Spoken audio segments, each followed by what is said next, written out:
यादवात्मानंद जी। राधे राधे महाराज जी, आपके चरणों में कोटि कोटि प्रणाम। महाराज जी, मैं कैसे प्रयास करूं कि मेरी इष्ट माँ सदा मुझसे प्रसन्न रहे? माँ माँ माँ माँ माँ माँ को पुकारो, माँ प्रसन्न रहेगी। माँ को बेटे से कुछ नहीं चाहिए। रामकृष्ण परमहंस जी हर समय माँ के आंचल में ही पड़े रहते थे, हर समय माँ को पुकारते रहते थे।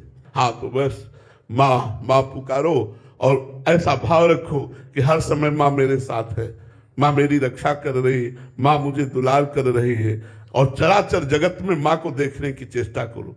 देवी प्रपन्नार्थ हरे प्रसीद प्रसीद मातर जगतो खिलस्य प्रसीद विश्वेश्वरी पाहि विश्वम त्वमीश्वरी देवी चराचरस्य।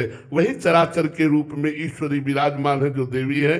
सब में माँ की भावना करो और माँ का निरंतर स्मरण करो और सोचो माँ के मैं वात्सल्य में डूब रहा हूं, तो धीरे धीरे माँ कृपा करेंगे और आपके मानस पटल पर आकर आपको दर्शन दे देंगी। बहुत करुणामयी है माँ, बहुत करुणामयी। वात्सल्य समुद्र है, जगत जननी है ना, वात्सल्य समुद्र है। उनको पुकारो, उनका स्मरण करो। जो आपके मंत्र मिला हो उस मंत्र का जप करो और जिस पद्धति से माँ को रिझाया जाता है वो पद्धति आप स्वीकार करो और माँ को पुकारो। निश्चित वो मिल जाएंगे, निश्चित उनका दुलार मिल जाएगा। महाराज जी, आपके जीवन का कोई अनुभव माँ के साथ?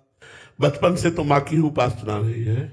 आगे चल करके वेदांत दर्शन की तरफ बढ़े नहीं, तो बचपन से माँ की ही आद्या शक्ति जगदम्बा की उपासना रही है। और अब हम कैसे तुम्हें बताएं, कोई कदम ऐसा नहीं था जिसमें मुझे अनुभव नहीं होता था कि मेरी माँ मेरे साथ है। और आज भी आपको बताए, वही रूप बदल करके श्री किशोरी जी के रूप में विराजमान है। बचपन से लेके आज तक वही साथ दे रही, दूसरा कोई नहीं। ये सच्ची मानो, आज वही वात्सल्य समुद्र रूप धारण करके राधा रानी के रूप में मुझे स्वीकार किए हुए वही है। हम दूसरा मानने के लिए तैयार नहीं है, क्योंकि दो तत्व तो है ही नहीं, तत्व तो एक ही है। अब वो नाम विविध है, नाम विविध है। तो बचपन से दुर्गा जी की उपासना रही, तो उन्हीं की कृपा से ये सब हमें प्राप्त हुआ। और जिसको भी श्री कृष्ण प्रेम प्राप्त हुआ है वो दुर्गा जी की आद्या शक्ति की कृपा से हुआ है। गोपी जनों ने कात्यायनी माँ की उपासना की, कात्यायनी माँ ने कृपा की, तब श्री कृष्ण प्रति रूप में प्राप्त हुए। सिया जी ने देवी की उपासना की, दुर्गा देवी की, तब राम जी पति रूप में प्राप्त हुए। तो जहां जहां भी भगवत प्राप्ति का संयोग आता है वहां माँ की विशेष कृपा। ये महामाया है, ये कृपा कर दे तो सारा प्रपंच माया का हट जाए, भगवत साक्षात्कार हो जाए। इसलिए माँ को पुकारो, माँ की विनती करो, माँ की आराधना करो, उन्हीं की कृपा से होगा। ऐसे ऐसे चमत्कार देखे। एक दिन एक ढूंढी घाट है, उनमें एक संत भगवान 9 बजे तक मिलते थे, सुबह से 7 से 9 टाइम था।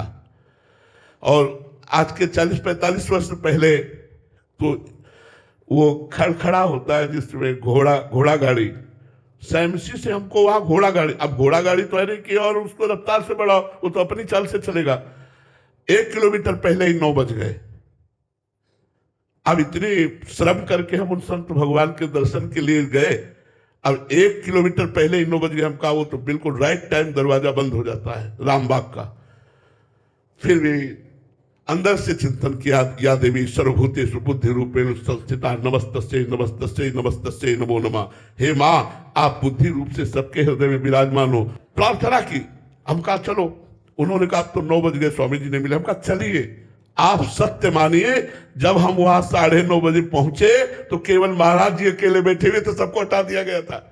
गए, दौड़ करके गए, साष्टांग दंडवत किए, बोले तुम्हारी माँ ने मुझे रोक रखा है। शब्द यही थे।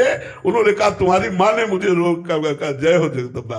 कदम कदम पर माँ का वात्सल्य हमें प्राप्त होता रहा और आज भी वात्सल्य उनका प्राप्त है। आज हमारी स्वामिनी के रूप में वो विराजमान है, जो राधा किशोरी, जो लाडली जो महाराज है, वही सब रूपों में। प्रेमणा सन्मधुरोज्ज्वलस्य हृदयम श्रृंगार लीला कला वैचित्री परमावधि भगवता पूज्य कापी सता ईशानी